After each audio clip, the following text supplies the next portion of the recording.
رات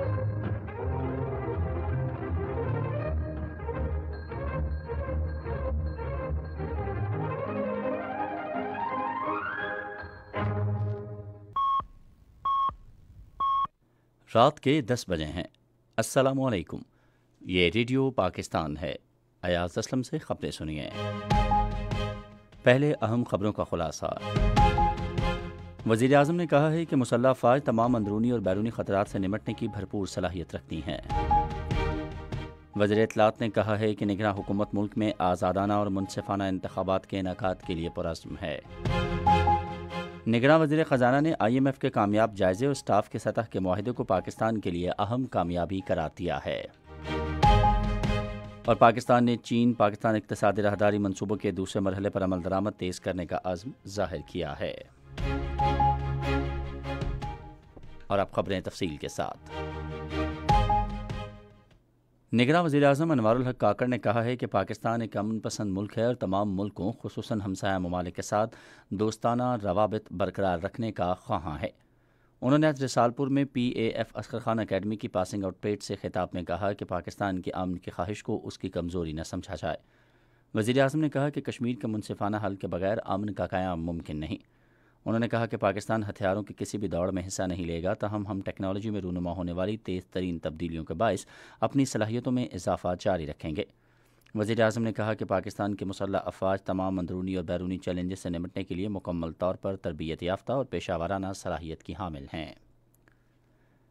اطلاعات و نشریات اور پارلیمانی امور کے نگراں وزیر مرتضی سولنگی نے کہا ہے کہ نگراں حکومت ملک میں آزادانہ اور منصفانہ انتخابات کے انعقاد کے لیے پرعزم ہے۔ آج اسلام آباد میں اسپیکر قومی اسمبلی راجہ پرویز اشرف سے گفتگو میں انہوں نے کہا کہ شفاف اور قابل اعتماد انتخابات کو یقینی بنانے کے لیے الیکشن کمیشن کو تمام ضروری وسائل اور تعاون فراہم کیا جائے گا۔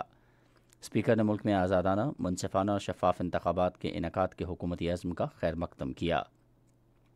دونوں رہنماؤں نے انتخابی عمل کو آزادانہ، منصفانہ اور شفاف بنانے کی ضرورت پر زور دیا۔ نگراں وزیر خزانہ ڈاکٹر شمشاد اختر نے IMF کے کامیاب جائزے اور سٹاف کے سطح کے معاہدے کو پاکستان کے لیے اہم کامیابی قرار دیا ہے۔ آج اسلام آباد میں امدادی اداروں کی رابطہ کمیٹی کے اجلاس کی صدارت کرتے ہوئے انہوں نے بڑے پیمانے پر اقتصادی اصلاحات کے لیے حکومتی عزم کا اعادہ کیا اور ترقیاتی شراکت داروں کی جانب سے جاری تعاون کا خیر مقدم کیا۔ نگراں وزیر خزانہ شمشاد اختر نے کہا ہے کہ ایشیائی ترقیاتی بینک اور عالمی بینک کے تعاون سے چلنے والے منصوبوں نے لوگوں کو غربت سے نکالنے کے لیے ملک میں معاشی سرگرمیوں کے فروغ میں اہم کردار ادا کیا ہے۔ وہ آج اسلام آباد میں ایشیائی ترقیاتی بینک اور عالمی بینک کے تعاون سے جاری منصوبوں میں وفاقی حکومت کی کارکردگی سے متعلق جائزہ اجلاس کی صدارت کر رہی تھی۔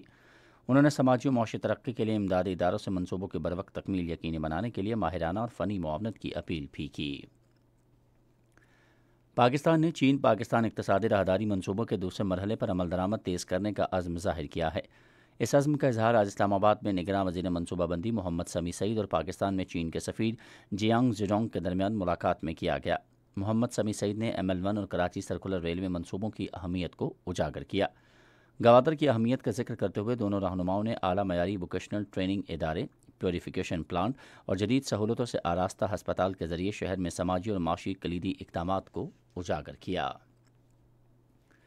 Institute of strategic study Islamabad نے institute of advance Islamic study Malaysia کے ساتھ بین الاقوامی اشتراک عمل مضبوط بنانے اور باہمی تعلقات کو وسعت دینے کے لیے باہمی مفاہمتی یادداشت کو حتمی شکل دے دی ہے۔ اس سلسلے میں کوالالمپور میں پاکستانی ہائی کمیشن اور اسلام آباد میں بیک وقت منعقدہ آن لائن تقریب میں مفاہمتی یادداشت پر دستخط کیے گئے۔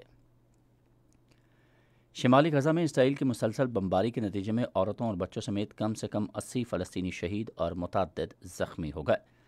میڈیکل ذرائع کے مطابق شمالی غزہ میں اسرائیلی فضائی حملوں میں شہری آبادی کو نشانہ بنایا گیا، اور روس نے فلسطینی ریاست کے قیام کے لیے مذاکرات فوری طور پر شروع کرنے پر زور دیا ہے۔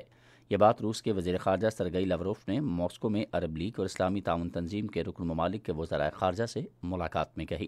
انہوں نے کہا کہ قیام امن کے عمل کی تمام عرب لیگ ریاستوں نے بھی حمایت کی ہے۔ اسی کے ساتھ خبریں ختم ہوئیں۔ مزید خبروں اور تجزیوں کے لیے ہماری ویب سائٹ ہے radio.gov.pk اور آپ ہمارے فیس بک کے link radio Pakistan news official پر ہماری براہ راست ویڈیو اسٹریمنگ ملاحظہ کر سکتے ہیں۔